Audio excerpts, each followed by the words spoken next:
नाम सुनते ही मन गर्व और अभिमान से भर जाता है और सिर आदर से झुक जाता है। उनकी महिमा है ही ऐसी।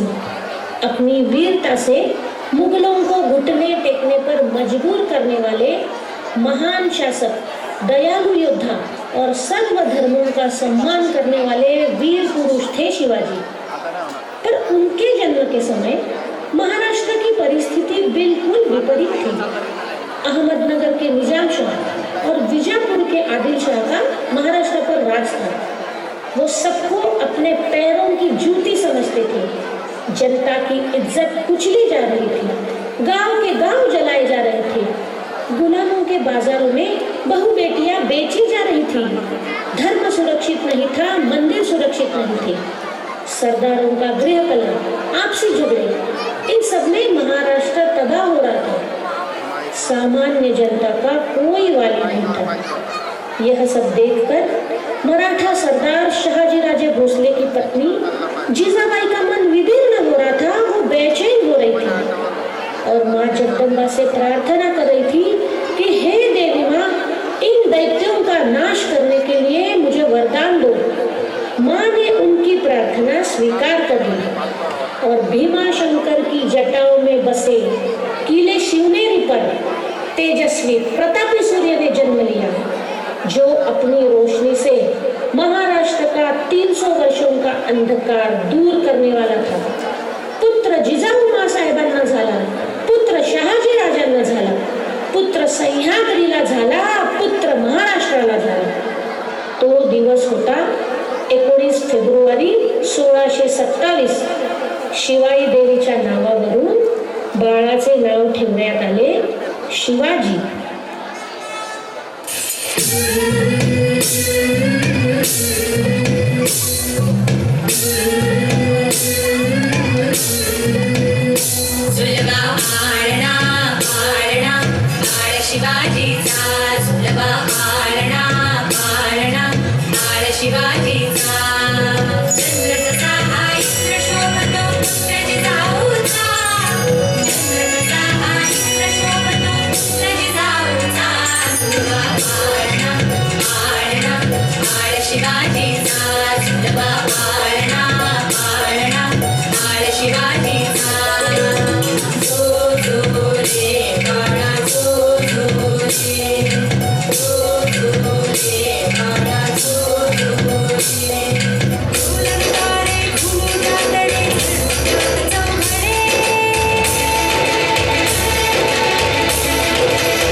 समय अपनी गति से आगे बढ़ रहा था। बाल शिवबाग बड़े हो रहे थे। शिवनेरी पर 7 साल बिताने के बाद वह अपनी जहांगीर पुणे में लाल महल में आकर रहने लगे। प्रशिक्षक दादोजी कोंडेव की कड़ी निगरानी में और जिजाऊ माँ साहेब के आशीर्वाद से शिवाजी अपने मावळासाठी येसाजी, तानाजी, बाळाजी, बाजी इन सबके साथ युद्ध का प्रशिक्षण ले रहे थे, बारीकियां सीख रहे थे, राजपाट के तरीके जान रहे थे। अभी भी जनता की हालत कुछ अच्छी नहीं थी। उस पर होने वाले अत्याचार से महाराज बहुत दुखी हो रहे थे। उनका मन विचलित हो रहा था। इसी सब के बीच जब वो 15 साल के हुए तब रांझे गांव के किसान के साथ एक दुर्घटना घटी और अपनी फिरियाद लेकर वह महाराज के पास आया। महाराज, महाराज, रांझाजी पाटलाने माझ्या मुलीवर अत्याचार केला आहे। मेरी बेटी ने नदी में कूदकर जान दे दी। मुझे न्याय चाहिए महाराज, मुझे न्याय चाहिए। क्या कह रहे हो? पाटिल को तुरंत पेश किया जाए। पाटील, हे आम्ही काय ऐकतो आहोत? तुम्ही खूप मोठा अपराध केला आहे। आपली प्रजा आपल्याला मुलांसारखी असते। आमच्या आया बहिणी आम्हाला देवीसारख्या आहेत आणि तुम्ही त्यांचाच निरादर केला। जिथे कुंपणाने शेत खाल्ले तिथे इतरांचं काय? तुम में और मुगलों में क्या फर्क रह गया है पाटिल? तुम्हें इसकी कड़ी सजा मिलेगी। पाटिल के दोनों हाथ और दोनों पैर काट दिए जाए। क्षमा महाराज, क्षमा महाराज, क्षमा महाराज। शिवबा, इतकी कठोर शिक्षा? माँ साहेब, हमने बहुत देखा, बहुत सहन किया, अभी रुकना ही चाहिए। अगर हम ये नहीं रोक सके तो नहीं चाहिए ये जहांगीर हमें। नहीं व्हायचे आम्हाला राजा माँ साहेब, नहीं व्हायचे आम्हाला राजा। पंत, आज शिवबा खरे राजे शोभले। आज मी तृप्त झाले। मला खात्री आहे आता जनतेला वाली मिळणार। पंत, नक्कीच मिळणार। खरे आहे माँ साहेब तुमचे। इस घटना के बाद जनता का शिवाजी महाराज के प्रति आदर और विश्वास बढ़ने लगा। जनता की सुरक्षा के लिए और उन्हें हर तरह के अत्याचार से बचाने के लिए सुराज्य और स्वराज्य प्रस्थापित करने का महाराज का विचार पक्का हो गया और 15 अप्रैल 1645 में 16 साल की उम्र में अपने साथियों के साथ रोहिणेश्वर मंदिर में उन्होंने स्वराज्य स्थापना की शपथ ली। तानाजी, पुन्हा एकदा विचार करा। विचार केव्हाच ठरलेलाचं जगायचं असेल तर वाघाचे जीवन जगू, शेळी म्हणून जगावे असे वाटत नाही ना? मग व्हा पुढे। शंभो हर हर महादेव।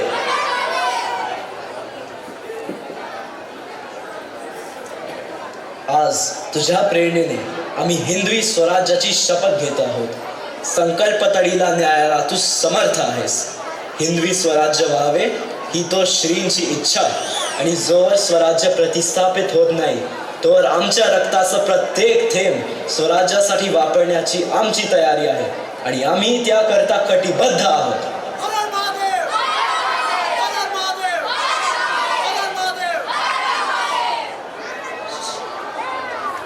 स्वराज्य की शपथ लेने के बाद अगले 7-8 सालों में शिवाजी महाराज ने आदिल शाह के कई किलों और मुल्क पर अपना कब्जा किया। इससे परेशान आदिल शाह की बड़ी बेगम बहुत ही गुस्से में थी। उन्होंने भरे दरबार में पूछा, कौन लाएगा शिवाजी को? बोलो, कौन लाएगा? सारे दरबारी नजरें झुकाए हाथ बांधे खामोश खड़े थे। बेगम और गुस्सा हुई। इतने मुकम्मल, इतने काबिल सरदार हैं हमारे दरबार में, क्या किसी में इतनी हिम्मत नहीं है? बड़े ही शर्म की बात है। तभी एक सरदार उठा और बोला,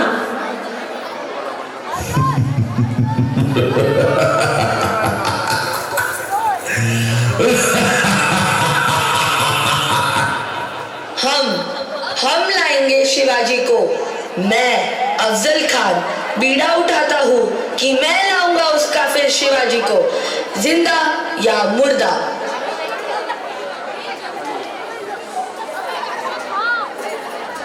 शिवबा, बीजापुर से आपको पकड़ने के लिए अफजल खान आ रहा है। हमें बहुत चिंता हो रही है। खान अतिशय क्रूर, कपटी आणि सामर्थ्यशाली आहे। त्याच्याकडे असंख्य सेना आहे। त्याच्या या प्रचंड सेनेचा सामना तुम्ही आपल्या इतक्या कमी सेनेबरोबर कसा करणार शिवबा? माँ साहेब, आप चिंता न करें, हम चतुराई से खान का सामना करेंगे और हमें विश्वास है कि आपके आशीर्वाद और भवानी माँ की कृपा से हम जरूर विजयी होंगे। हमें आज्ञा दीजिए माँ साहेब, हमें आज्ञा दीजिए। किले प्रतापगढ़ के नीचे अफजल खान और शिवाजी महाराज, इन दोनों के मिलने का दिन और समय तय हुआ। कुछ शर्तों के साथ दोनों तरफ से भेंट को मंजूर कर लिया गया। आदाब खान साहिब। अरे, आप इतने दूर क्यों खड़े हैं? आइए राजे, हमसे गले आओ शिवाजी आओ।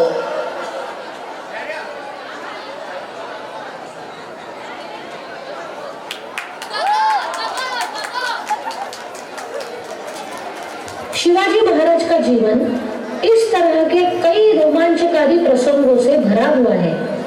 पन्हाला किले से छूटना, लाल महल पर हमला, पुरंदर का तह, आगरा से छूटना, यह उनमें से मुख्य है। आगरा से औरंगजेब की कैद से निकलने के बाद अगले कुछ सालों में शिवाजी राजे ने अलौकिक राज्य विस्तार किया, कई किले हासिल किए। उनकी कीर्ति चारों दिशाओं में फैलने लगी। यह देखकर काशी के मुख्य पंडित गागा भट्ट उनसे मिलने आए और हिंदुओं का राष्ट्र स्थापित करके उन्हें सुरक्षित महसूस कराने के लिए महाराज को राज्याभिषेक करके छत्रपति बनने की विनती की। राज्याभिषेक की वार्ता से सारी प्रजा आनंदित थी और फिर राजधानी रायगढ़ पर महाराज के छत्रपति बनने की तैयारियां जोर शोर से आरंभ हुई।